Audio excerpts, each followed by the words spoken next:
Hello everyone, very good evening. बहुत बहुत स्वागत है आप सभी का अंडर 24 जुडिशरी के ऑफिशियल यूट्यूब चैनल पर।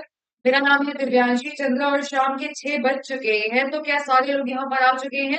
फटाफट से एक बार मुझे कमेंट सेक्शन में बता दीजिए कि ऑडियो वीडियो क्लियर है, क्या आप लोग मुझे देख और सुन सकते हैं? ऑडियो क्लियर है, वीडियो भी समवॉट क्लियर है, राइट? किसी को कोई दिक्कत सुनने समझने में? बढ़ा जाए आगे, कैसे हैं आप सभी? How are you? Just give me a moment.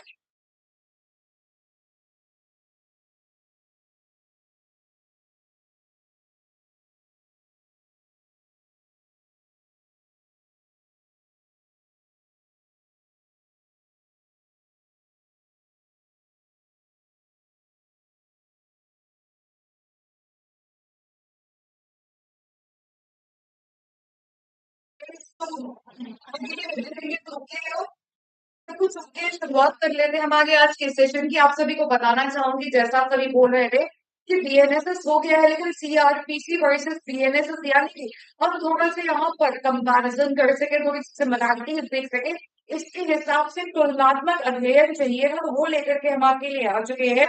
आज की क्लास में इंट्रोडक्शन करेंगे। जो बच्चे नए हैं, जो अभी तक हमारे साथ नहीं जुड़े थे, ये क्लास स्पेशली उन बच्चों के लिए, और बाकी जो बच्चे पहले से जुड़े हुए हैं उन सभी के रिवीजन के लिए है यहाँ पर खास तौर पे। तो स्टार्ट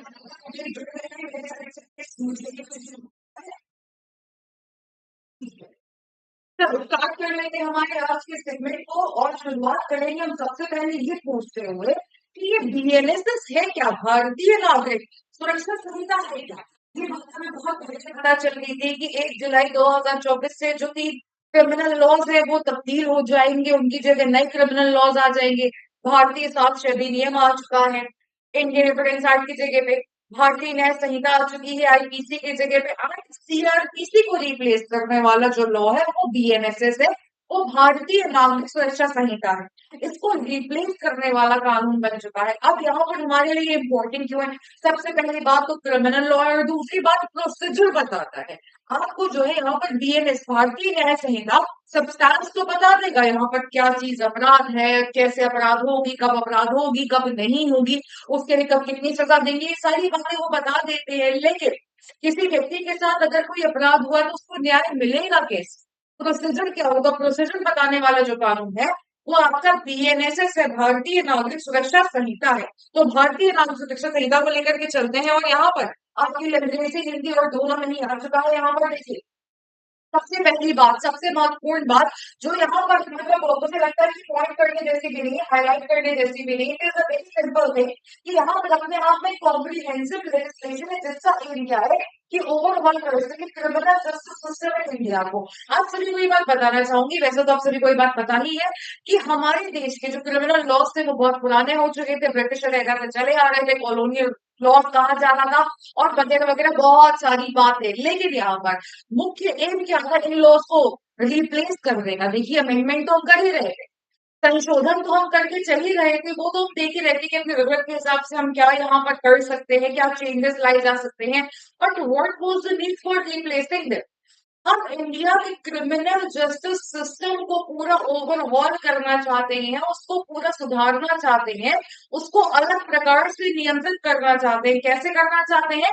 जैसे बाकी देशों के क्रिमिनल जस्टिस सिस्टम है, जिनके एग्जाम्पल्स हम बाकी सेक्टर्स में फॉलो करते हैं ना, हिंदुस्तान के क्रिमिनल जस्टिस सिस्टम में भी वैसा ही कुछ स्टैंडर्ड लाने का प्रयास करा गया है।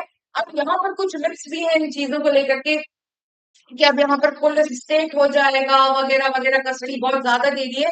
ऐसा कुछ भी नहीं है, इन मिथ्स को भी आज बर्स्ट करा जाएगा, लास्ट में करेंगे। लेकिन सबसे पहले भाई, बीएनएसएस क्या है? अपने आप में कॉम्प्रिहेंसिव लेजिस्लेशन है, इसको किसी और चीज की आवश्यकता यहाँ पर नहीं है। अगर पढ़ेंगे तो किसकी पढ़ेंगे? लिमिटेशन एक्ट पढ़ेगी, ठीक है।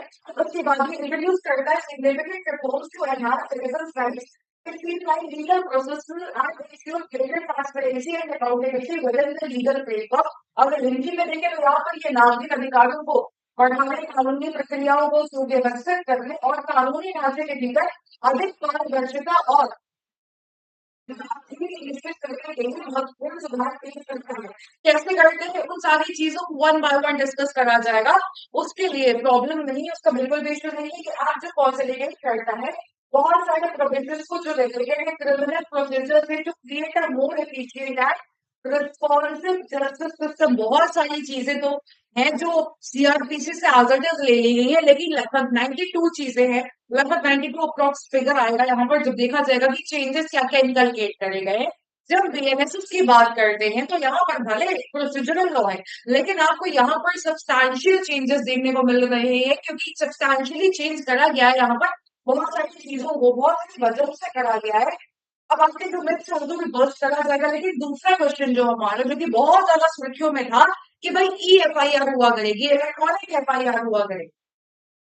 तो ई एफ आई आर होती क्या है? How they will work under BNSS 2023। देखिए भाई सारे कानून हमारे लिए 2023 के हैं, भले ही इनकी एनफोर्समेंट डेट 1 जुलाई 2024 की क्यों ना हो। अब ये एफआईआर क्या है? एफआईआर जो फाइल करी जाती थी, मान लीजिए पहले किसी के साथ कोई अपराध हुआ, कोई घटना घटी, अगर हमारे जानने में किसी के साथ कोई अपराध हुआ, तो ऐसे में कोई व्यक्ति जिसको जानकारी है, जिसके साथ कोई घटना घटी है, वो जा करके पुलिस थाने में इन्फॉर्म कर सकते थे कि ऐसी ऐसी घटना हुई है, इस प्रकार से सारा विवरण देते हुए अगर जानते हैं कि अक्यूज कौन है, यानी कि अपराधी कौन है, अभियुक्त कौन है, तो उसकी भी इंफॉर्मेशन दे सकते हैं। अगर नहीं जानते तो कोई बात ही नहीं, डिफरेंट है। लेकिन यहाँ पर ये जो पहली इंफॉर्मेशन दी जाती है, इसी को फर्स्ट इंफॉर्मेशन रिपोर्ट कहा जाता है, इसी को शॉर्ट फॉर्म इसी की एफआईआर होती है।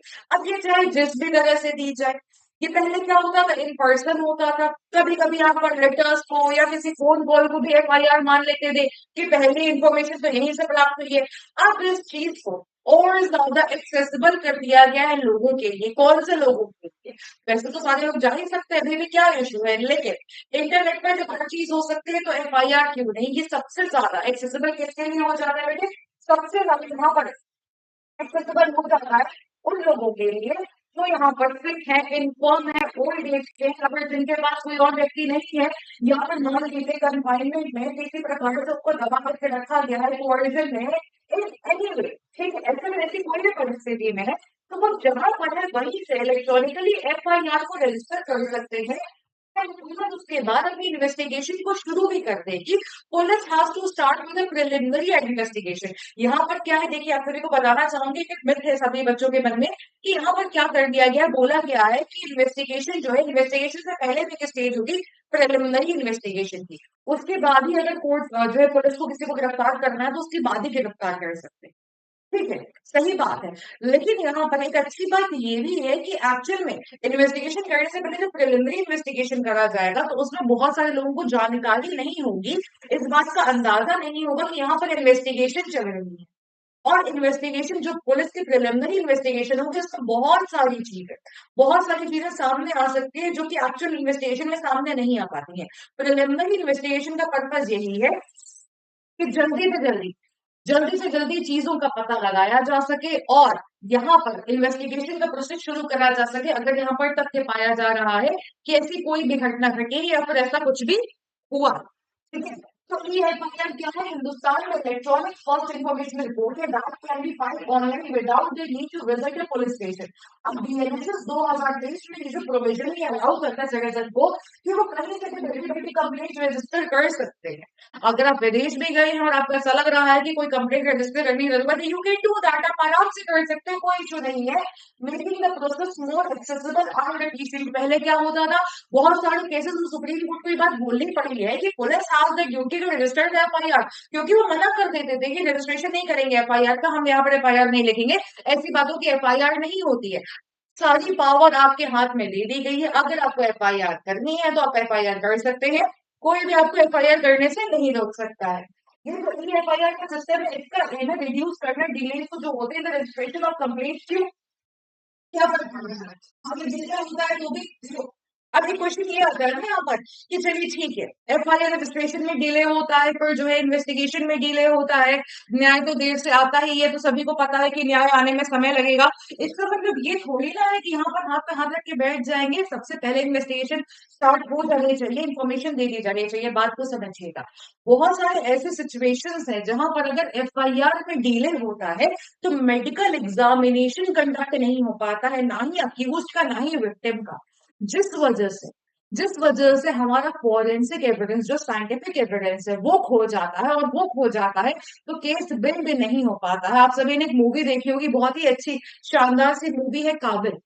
उस मूवी में ऐसा ही हुआ है, डिले करवा दिया, और ऐसा डिले करवा दिया कि मेडिकल एग्जामिनेशन में कुछ भी सब्सटेंस निकल करके नहीं आया, कुछ भी सुराग निकल करके नहीं आया, और एक्चुअल में जस्टिस सर्व नहीं हो पाई। तो ऐसे में क्या होगा, अगर E F I R file हो जाती है, जल्दी से कंप्लेंट रजिस्टर हो जाती है, इन्वेस्टिगेशन शुरू हो सकती है, एंड मेडिकल एग्जामिनेशन हो सकता है, वो अक्यूज का भी और विक्टिम्स का भी। ये इंश्योर करते हैं इमीडिएट एक्नॉलेजमेंट, फैसिलिटेट करते हैं quick follow up stand investigation, हर चीज का स्टेटस आपके मोबाइल पर अवेलेबल है। जैसे कि आपने कोई सामान ऑर्डर करा और वो उसको ट्रैक कर रहे हो कि कहाँ तक पहुंचा, कहाँ तक नहीं। आगे बढ़ते हैं, आगे चलते हैं, अगले क्वेश्चन है, जीरो एफ आई आर क्या होता है? अभी तो हमने डिस्कस करा कि ये एफ आई आर होती है, लेकिन ये जीरो एफ आई आर क्या होती है?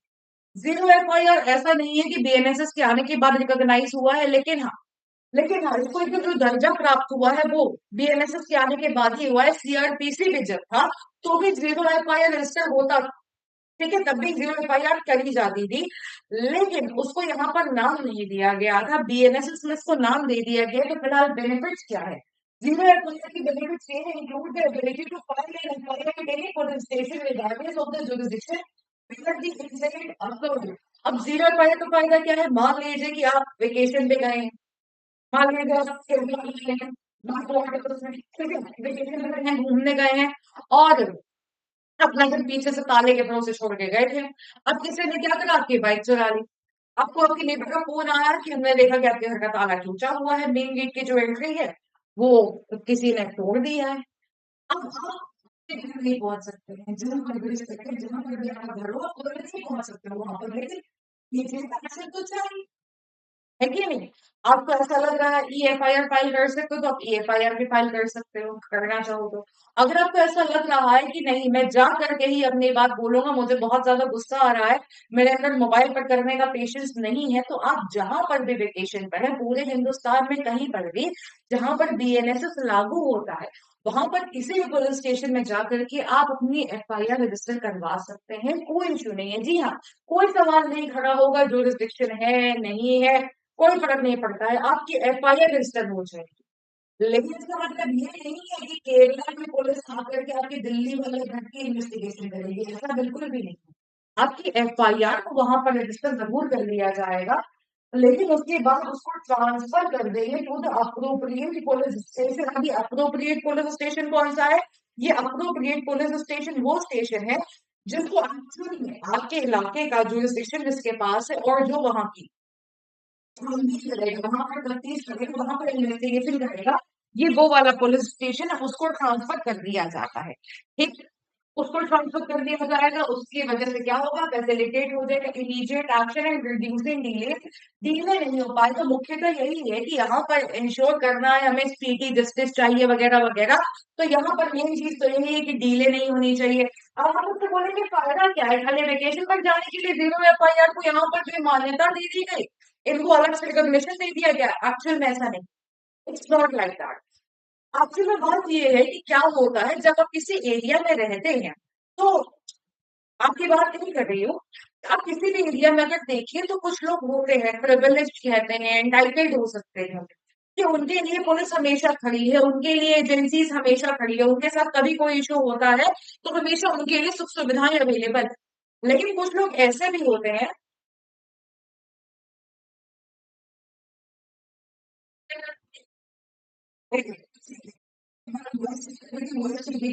चलिए ठीक है, क्या होता है कि कुछ लोगों की कंप्लेंट को रजिस्टर किया ही नहीं जाता है, just because of personal feelings कह लीजिए, पर्सनल बिलीफ कह लीजिए, कि ये बोल रहे हैं तो झूठी बोल रहे होंगे या फिर ये समय वेस्ट करने आ गए हैं या फिर इतना रोज का है, वट एवर इस प्रकार की भी चीजें यहाँ पर हो जाती है और उस वजह से बहुत सारी एफआईआर रजिस्टर्ड नहीं हो पाती। अब जीरो एफआईआर को यहाँ पर पहले क्या होता था कि बहुत सारे पुलिस स्टेशन इसको मैंडेटरी नहीं मान रहे थे। कुछ तो मान लेते थे कि ठीक है जीरो एफआईआर रजिस्टर कर लेते हैं, फिर केस को यहाँ पर ट्रांसफर कर दिया जाएगा। लेकिन बीएनएसएस में इसको इंक्लूड कर लेने की वजह से यहाँ पर इमीडिएट इंटरवेंशन हो पा रहा है। आप यहाँ पर जाकर के किसी और पुलिस थाने में कंप्लेंट दर्ज करा सकते हैं, एफआईआर रजिस्टर करवा सकते हैं और वो एफआईआर आपके जुरिस्डिक्शन वाले पुलिस थाने में ट्रांसफर कर दी जाएगी ताकि इन्वेस्टिगेशन शुरू हो सके। पहले यहाँ पर जो हाथ पैर पकड़ने पड़ते थे कि प्लीज हमारी कंप्लेंट लिख लीजिए, हमारी कंप्लेंट लिख लीजिए, घूस भी लेनी पड़ती थी कई बार, वो चीज अब यहाँ पर नहीं होगी। आप कहीं से भी अपनी जीरो एफआईआर फाइल कर सकते हैं और मामले को ट्रांसफर कर दिया जाएगा।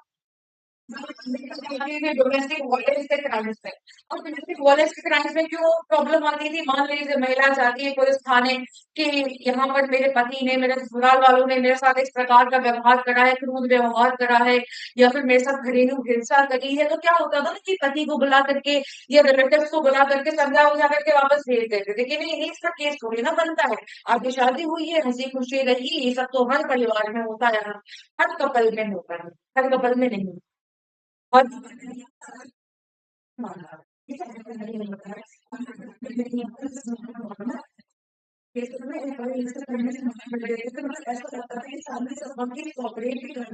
लेकिन कोई मदद नहीं मिल पाती।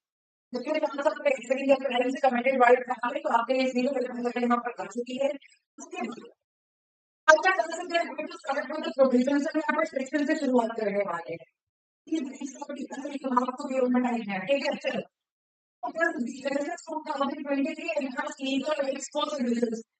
पर भारतीय राष्ट्रीय परीक्षा संहिता अपने नागरिकों के लीगल राइट्स को एनहांस कैसे कर रहा है? एनहांस करने का मतलब किसी चीज को चुका देना, पॉलिश कर देना, बढ़ा चढ़ा देना।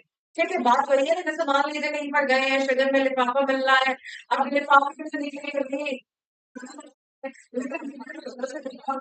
और चीज से तो बड़ा वही चीज यहाँ पर कैसे एनहांस कर रहा है उससे लेते हैं जो नियमों में।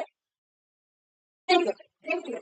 तो लीगल राइट्स है ना, उनको सिग्निफिकेंटली एनहांस करा गया है टू वेरियस प्रोविजंस। अब यहाँ पर कुछ प्रोविजंस है जो इंश्योर करते हैं greater protection and access to justice. अभी कौन से प्रोविजंस की बात हो रही है? ये आपके ई इलेक्ट्रॉनिक एफआईआर, जीरो एफआईआर, इन सबसे पहले बात कर रही हूँ यहाँ पर जस्टिस की बात कर रही हूँ। जो मेन पर्पस है क्रिमिनल लॉस को रिप्लेस करने का, उसकी बात करी जा रही है यहाँ पर क्या है कि जैसे इसके बारे में हम बात करेंगे। पहला नंबर यहाँ पर मैंडेटरी कर दिया गया है कि जो भी क्राइम्स हुए हैं हर क्राइम सीन पर फॉरेंसिक की टीम जाएगी, फॉरेंसिक इन्वेस्टिगेशन के लिए टीम जाएगी और वहां से एविडेंस को खुद कलेक्ट करेगी ताकि यहाँ पर टैंपरिंग होने के चांसेस ना हो, क्योंकि एविडेंस किसी और के हाथ में जाएगी ना। यहाँ पर मैंडेटरी कर दिया गया है कि हर जगह फॉरेंसिक टीम जाएंगी सारे क्राइम सीन्स पर और जितने भी सबूत है उनको खुद से कलेक्ट करेंगी।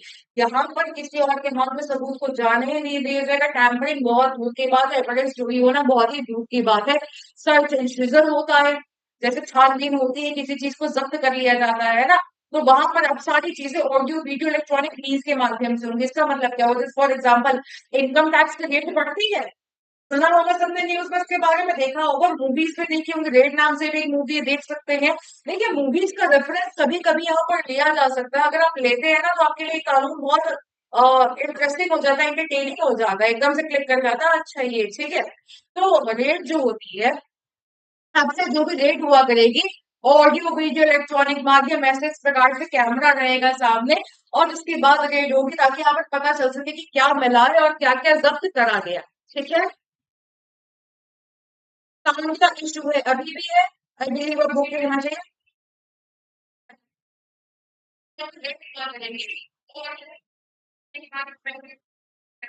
Is that okay now? Good evening Devendra ji, very good evening.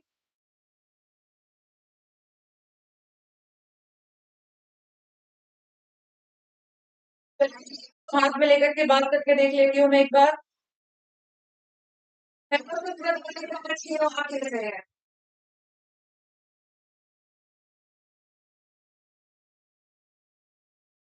Let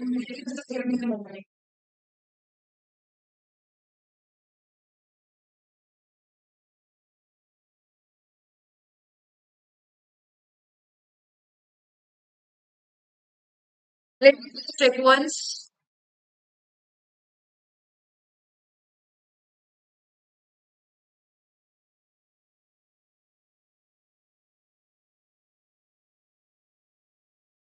I believe issue नहीं होना चाहिए, मुझे एक बार कंफर्म कर दीजिए आप लोग प्लीज। बिल्डिंग कब ठीक होगा? वॉल्यूम कभी ऊपर कभी नीचे जा रही है। ओके। वॉइस क्लियर नहीं है, अभी बताइए। अभी ठीक है क्या?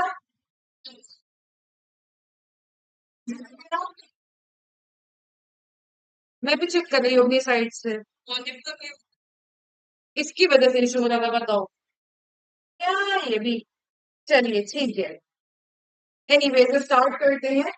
चलो, तो यहाँ इनकम टैक्स की अगर रेट भी पड़ रही है तो भी क्या होगा? ऑडियो वीडियो इलेक्ट्रॉनिक्स सारी रिकॉर्डिंग करी जाएगी यहाँ पर, तो बहुत सारी चीजों को एनहांस कर दिया गया है। लीगल राइट्स हर किसी के प्रोटेक्टेड रहेंगे बशर्ते लीगल हो। अगर इलीगल है तो उसके लिए कोई प्रोटेक्शन नहीं है और होना भी नहीं चाहिए, क्योंकि अगर कोई चीज गलत है तो किसी के लिए तो गलत है ही है ना, किसी न किसी का नुकसान हुआ ही यहाँ पर। आ जाते, तो इसमें कौन कौन से राइट्स है जो शामिल हो सकते हैं आपके? to collect EFIR, obtain FIR copies without delay। Without delay यहाँ पर और बिना मांगे एफआईआर की कॉपी तुरंत मुहैया कराई जाएगी। Receive regular updates on case progress and benefit from enhanced protections for vulnerable groups। vulnerable groups कौन से हैं? महिलाएं और बच्चे, इनके लिए सजा को एनहांस कर दिया गया है। जल्दी जल्दी यहाँ पर इन्वेस्टिगेशन होगी और जल्दी जल्दी यहाँ पर जजमेंट दिया जाएगा, इस प्रकार के प्रावधान यहाँ पर बनाए गए हैं। विटनेस के लिए और विटनेसेस के लिए बहुत ही अच्छी चीज करी गई है कि हर राज्य के लिए मैंडेटरी कर दिया गया है कि हर राज्य को विटनेस प्रोटेक्शन स्कीम लेकर के आनी पड़ेगी। अब इस स्कीम से क्या होगा? इस स्कीम से एक फायदा ये होगा, अभी भी फ्लक्चुएशन है।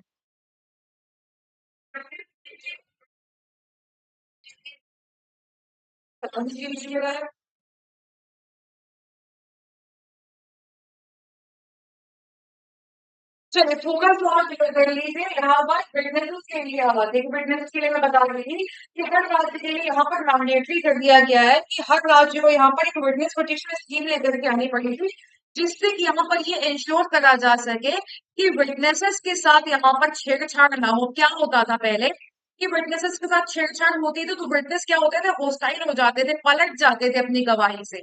ये चीज ना हो इसके लिए भी यहाँ पर अब प्रावधान दे दिया गया है। यहाँ पर हर राज्य को खुद सही करना पड़ेगा व्यवस्था, किस चीज की? इस बात की व्यवस्था करनी पड़ेगी हर राज्य को कि उनके विटनेसेस के साथ कोई छेड़छाड़ ना करे, उनके विटनेसेस प्रोटेक्टेड रहे। Let me just change my mind, मैं एक बार माइंड चेंज कर लेती हूँ just give me a moment.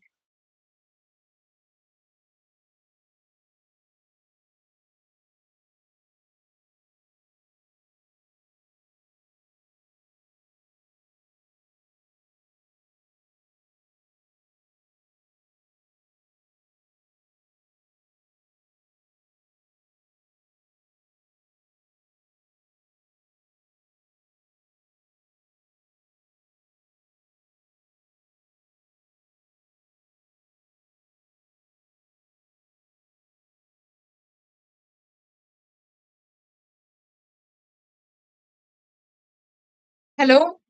Hi guys, please एक बार मुझे कंफर्म कर दीजिए क्या अब ऑडियो क्लियर है? तो ऑडियो क्लियर ना हो, अभी ऑडियो ठीक है? I am also checking from my and.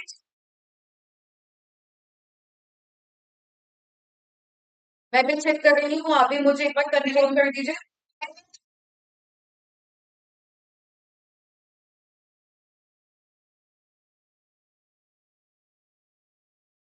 I believe अभी ठीक होना चाहिए।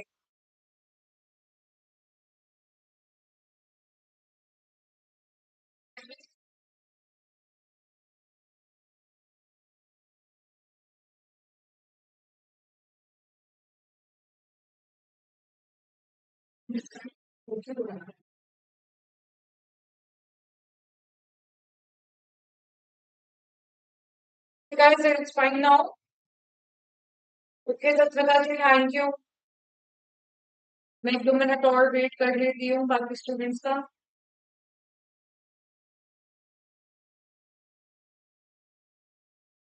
Thank you Madhukar ji, thank you so much. Guys, it's fine now.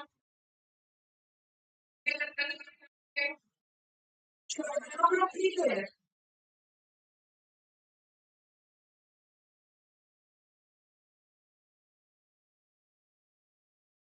Thank you, Madhukar ji, thank you so much।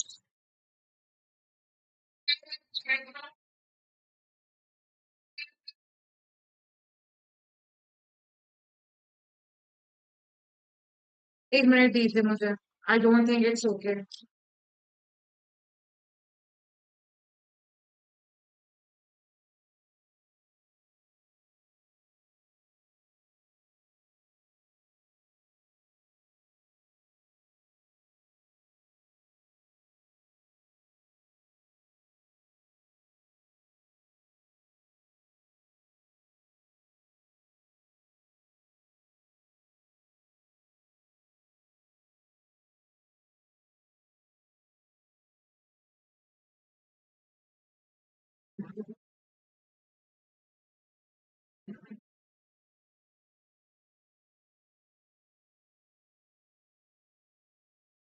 Hello, क्या स्टेटस है अभी ऑडियो का?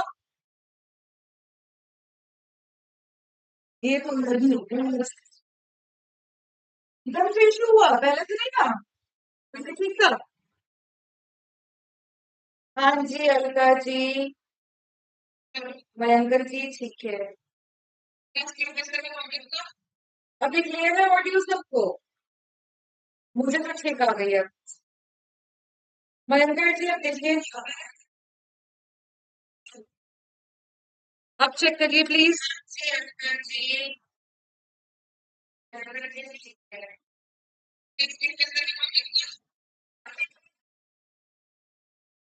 अभी भी इको हो रहा है भैया? वॉइस नहीं आ रही है। आप चेक करिए प्लीज।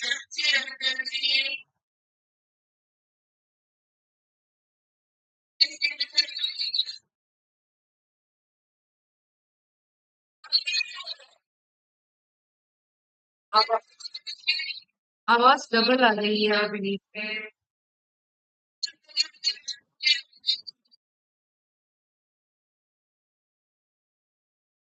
कंफ्यूज।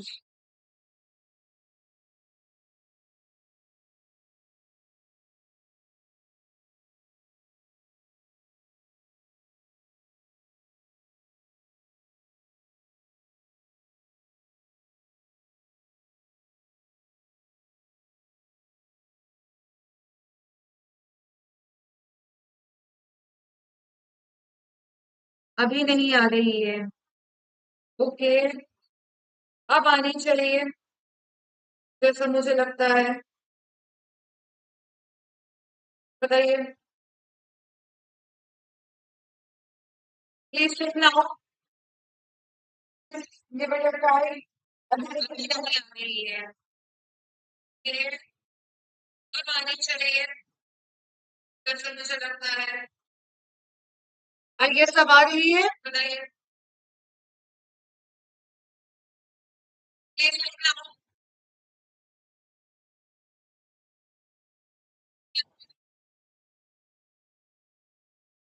आनी चाहिए जैसा मुझे लगता है। आई गेस अब आ रही है। बताइए। इसको स्टार्ट करूँ क्या स्टार्ट? ऑल क्लियर है? चलो, अगला क्वेश्चन हमारा ये था कि यार FIRC started online under DLSS 2023। चलो इसकी बात कर लेते हैं। DLSS 2023 allows for e-employers in India enabling citizens to file complaints online। बिल्कुल सही बात है, ये डिजिटल ट्रांसफॉर्मेशन है जिसका मकसद है कि डिले को रिड्यूस करा जा सके और कंप्लेंट फाइलिंग प्रोसेस को मोर एक्सेसिबल करा जा सके सभी के लिए। यहाँ पर एक ऑनलाइन प्लेटफॉर्म दिया जाता है जिसके द्वारा डीएलएस को और अपनी इंश्योर करना है Citizens can apply their firearms from the comfort of their homes or any location where internet access is beneficial for those who may face difficulties in visiting a police station, such as individuals with disabilities, elderly citizens, or those living in remote areas. अब मैं बिना mic के ठीक से सुनाई दे रहा है। मेरी लाइव क्लास होती है भाई 6 से 7, 6 to 7 और रात में 9 बजे।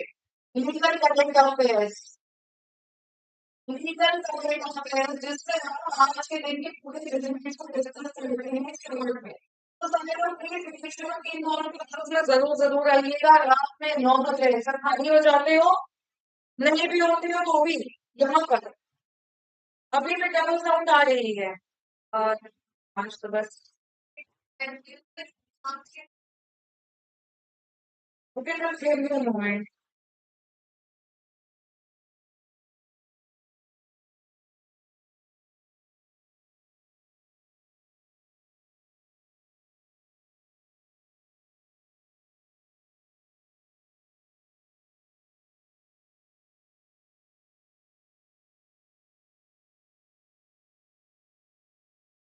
Wait.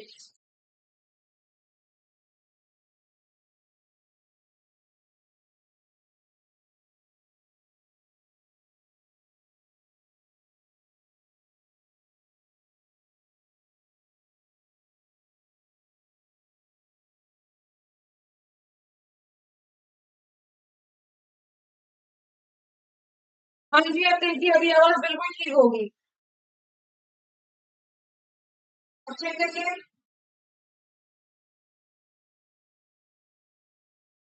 Please check again. Really sorry for today. Please check, अभी आवाज आ रही है? Is voice okay now?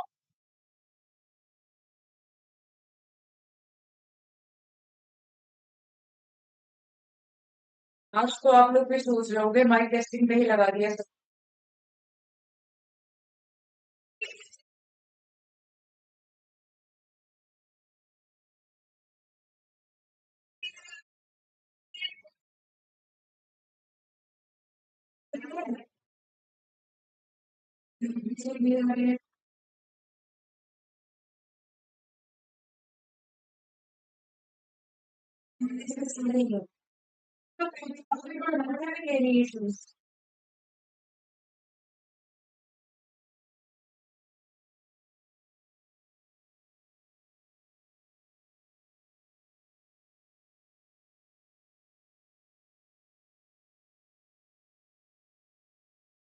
चलो, लेट्स डू वन थिंग। काफी सेशन को लीड कर देती हूँ। कल से we have to begin with definitions. कल से हम डेफिनेशन से शुरुआत कर लेंगे, लाइक सेक्शन नंबर 1 से। ठीक है, उससे स्टार्टिंग कर लेंगे वहां से। रात में 9 बजे सारे लोग आना मत भूलना, तब तक मैं इसको सॉर्ट कर लेती हूँ क्या इश्यू आ रहा है एंड क्यों आ रहा है। I suppose it will be fine, ये ठीक हो जाएगा जो भी है। Get it check. ठीक है, मैं यहाँ पर चेक करवा लेती हूँ, परेशान मत होइए। I am really sorry. I see you guys tomorrow. Thank you. रात में यहीं पर इसी चैनल पर कैसे आना मैं दिखा देती हूँ। ये आपको यहाँ पर अपना ब्राउजर खोलना है, और सर्च कर लेना यूट्यूब। यहाँ पर अगर आप चैनल पे, ठीक है, यहाँ पर ऑर्डर 24/7 जो हिस्ट्री पे